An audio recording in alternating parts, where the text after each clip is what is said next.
Okay, good morning, my friends, and welcome to NWCR's Removing the Liberal Blindfold for this Thursday, the second day of July in the year of our Lord 2020. Yesterday, I didn't do an update as it was my dad's 92nd birthday, and I spent the day taking it easy in his memory. From sarahcarter.com comes this one. White women are lucky black people are not calling for revenge. WAPO opinion editor. And now for what is going on. Karen Attiah, Attiah, a Washington Post opinion editor, sent out a series of tweets Sunday night attacking Trump supporters and saying white women are lucky, black people are not calling for revenge. Now, could this be real? Did an opinion editor for the Washington Post publish such an incendiary statement against white women? Yes, she did. And then later that night, she deleted the tweets, thinking that maybe if they were deleted, nobody would ever see them. But they did. But this is exactly how people like this feel, along with many of her colleagues.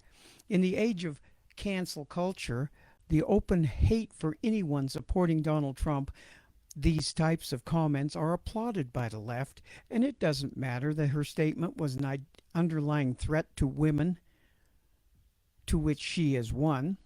Why?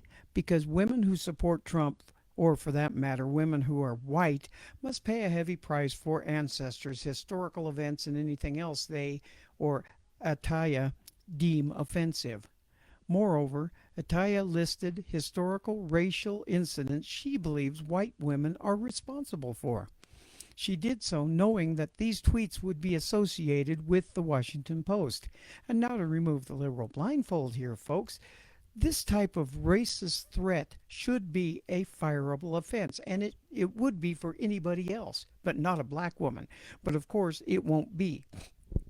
This time or any time that a racist liberal type makes this kind of comment. Reporters and opinion writers are stoking division in the United States and creating resentment among people.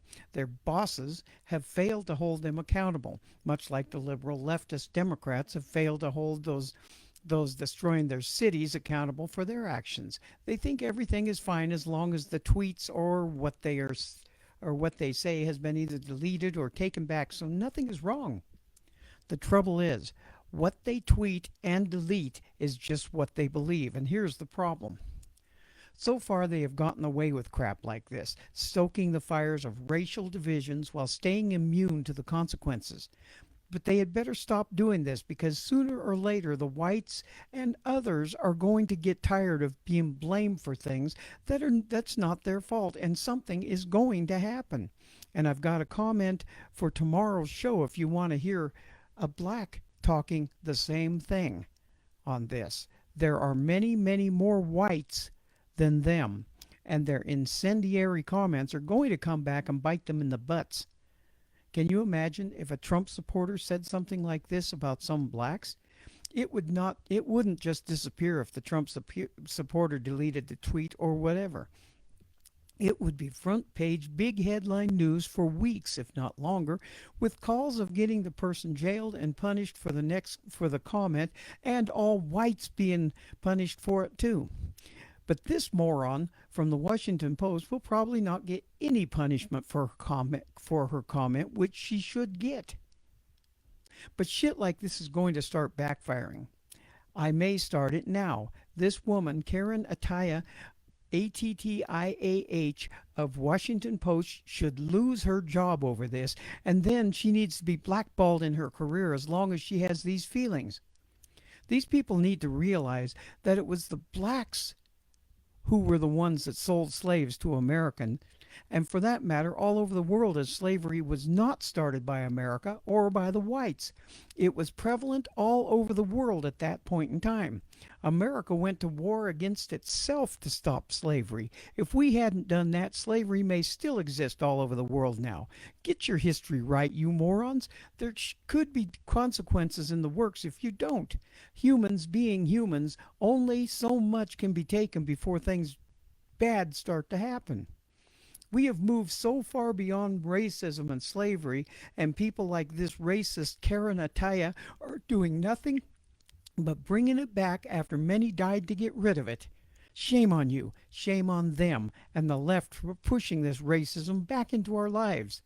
This will not end good unless some sane minds prevail. So far, only the insane ones have. But it won't continue. Mark my words. The people have had just about enough. Whites and blacks and browns and yellows. This is ridiculous. And tomorrow, like I said on my show, I will be playing a clip from a black man saying the same thing. We have got to stop this, or this nation is going to be involved in another war, one that is fought here in America, by Americans of all colors against the racists that are pushing for this race war. And mark my words here, folks, Americans will win, not the racists who are calling for it, because people are waiting like Nazis, so are acting like Nazis so much that they are becoming Nazis. Time to stop this idiocy now. God bless America. God bless our troops. And as a friend of mine used to always say, we will not be ruled. This is Robert the Infidel, and I will see you all again on Monday. Tomorrow is my big show of the week on BTR through Conservative Nation Media at 5 p.m. Eastern Time. Have a blessed day. Have a blessed weekend. God bless you all.